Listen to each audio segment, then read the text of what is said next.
Le son du gong, toujours. Pour démarrer, rythmer la journée de travail. Un rituel indispensable pour Kankyo Tanye, nonne bouddhiste. Puissent les mérites de cette pratique se diffuser dans tout l'univers. Il y a 4 ans, elle a fondé la ferme Kibo, un refuge pour les animaux, une retraite spirituelle pour les humains. Cette ferme, elle y consacre une grande partie de sa journée. Là, on va amener de l'eau aux chevaux. Et avant chaque période, comme ça, on prend le temps de dire que tout ça, c'est pas seulement pour nous, mais c'est aussi pour la nature, pour les arbres, pour les autres êtres.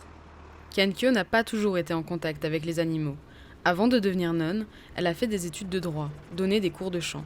Aujourd'hui, à 48 ans, les chevaux et le travail de la terre prennent une place importante dans sa vie. À la base, je suis une citadine, donc parisienne. J'habitais toujours dans des immeubles et j'avais un rapport à la nature assez distant.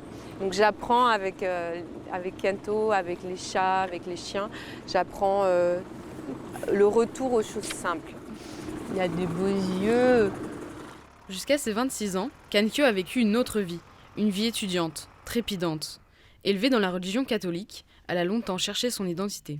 J'étais comme on appelle un oiseau de nuit, hein. Donc je passais ma vie dans les bars, dans les boîtes de nuit, dans les soirées étudiantes. Pendant 10 ans, j'ai fait ça. C'était une sorte d'exploration. J'ai pris des drogues, j'ai tout fait. J'avais du mal à m'intégrer dans les groupes. J'avais des histoires d'amour, c'était toujours n'importe quoi.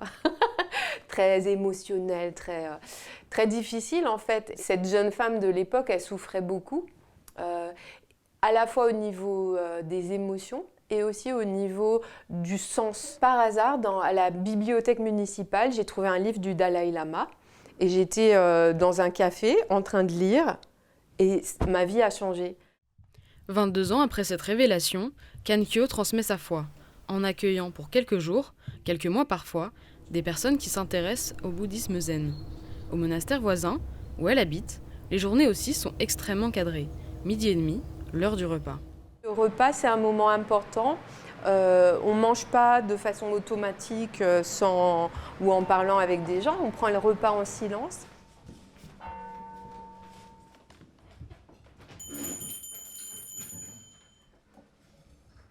À tous les esprits affamés, nous offrons cette nourriture. Puisse-t-elle être partagée par tous. La vie en communauté est régie par d'innombrables règles. Et dans le monastère, Kankyo occupe une place particulière. Elle forme, entre autres, les nonnes et moines.